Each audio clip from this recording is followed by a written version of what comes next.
time once more for the portable pig.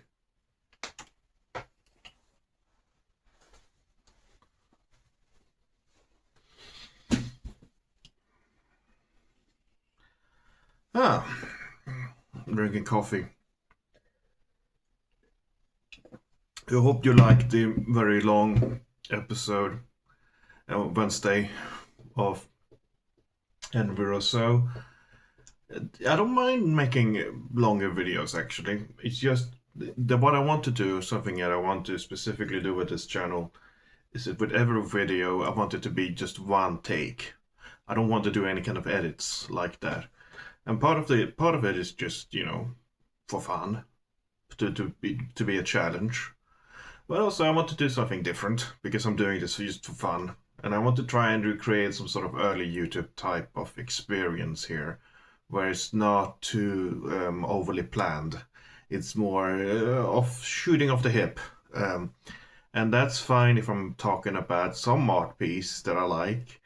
And I ended up talking about the guy and his whole thing, like trying to explain all of henri rousseau, which is not necessarily going to be, it's not necessarily going to work out. And I do feel as if I maybe, I'm not sure if I managed to explain it properly.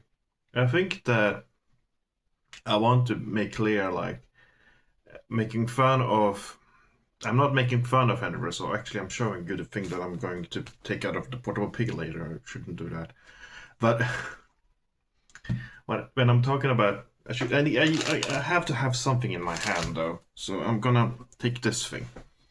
But there is this thing where if you do any kind of criticism, even though I think I'm positive about henri rousseau, I felt like I'm gonna refer to him as a bad artist. I'm sure I'm gonna get some people saying, "Oh, I'm sure. Could you paint like that? Could you do what he did?"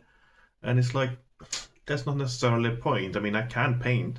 It's entirely not my style of painting, though. But when you're doing kind of any kind of criticism, that's all. There's always gonna be those people saying, "Oh, how dare you criticize that person? Could you do anything like that?" And it's like, no, but that's not the point of criticism. The critic is someone who has a different vantage point, a different perspective than the artist. If you ever done art yourself and you've done any kind of creative endeavor, you know that when you're in it, it's very hard to see it from the outside.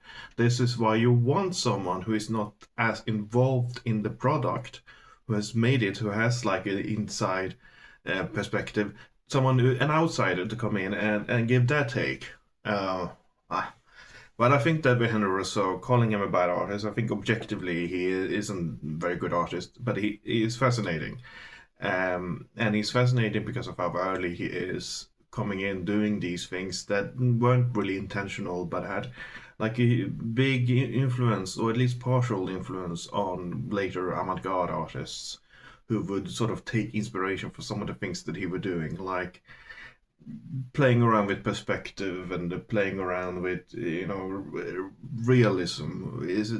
Does this look real? Does this not look real? Yada yada. That's just an epilogue to Wednesday's video. I'm a little bit checked out, so let's actually go straight ahead to the pig. I'm gonna take this thing that I was holding and playing around with, and I'm gonna put it on the pig and pretend as if it was already in the pig. Actually, I'm struggling to get it in. There we go. And you know the theme tune by now. If you don't, then fuck you. I should do this as well. I forget. Portable pig, what do you have to show us today? It's a Pokemon. It's this guy. Wild Plum, I think.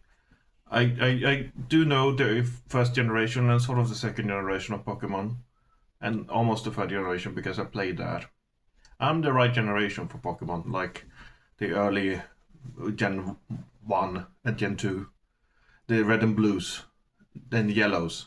This guy, I like this guy. He's like a stinky flower.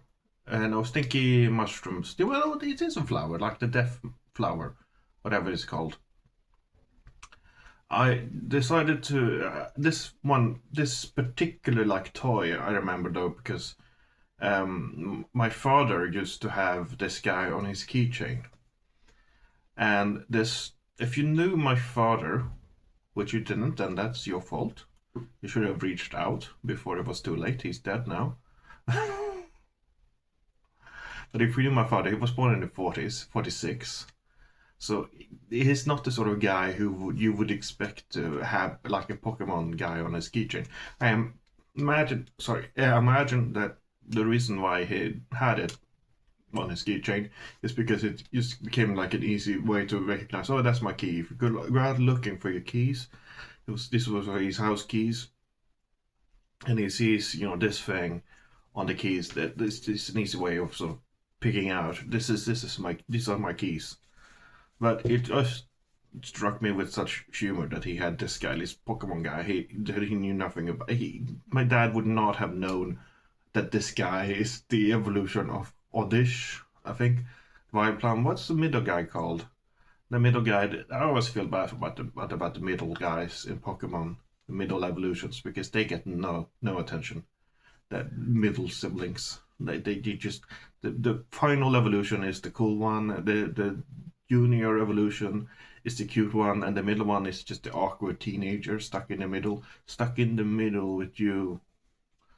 But it's not my favorite from that Pokemon. Like people always complain about the Pokemon designs being gone bad. I don't think they're gone bad, but I think they're gone significant. They're different now. They look different. They have different vibe. I think those early Pokemon designs are very good because they have sort of simplicity to them. Like this guy is just like a blue blob with feet and this flower on top, and that's enough. You don't need something that looks like it's taken from a anime nightmare, like Mewtwo. Is an example of something that's very simple. Like that was the legendary Pokemon, the Mew and Mewtwo of that first era. And then now, if you look at one of the legendary Pokemons, it's like of emotion and excess. That I think is bad. But my favorite Pokemon guy from that first generation, I don't know what it's called, but it's that crab thing with a big mushroom head and two eyes sticking out and two claws. I do love that guy a lot, and I do love Jinx, even though there's racist problems with Jinx. And I do like Mr. Mime. I do like the weird ones from the first generation. Tangela, I like Porygon. Even though isn't that kind of a bit weird naming because it's obviously a pun on Polygon, but there seems to be a pun based on Porygon that the Japanese people can't tell the difference between L's and R's necessarily. So that feels kind of, I don't know, that feels kind of offensive for a company from Japan to have their localization efforts kind of make fun of Japanese way of speaking. But maybe the Pokemon had humor like that. In any case, cheers. And soon as there'll be a next week, and then week after that, and then the week after that, all the way until we die. Goodbye. Boop.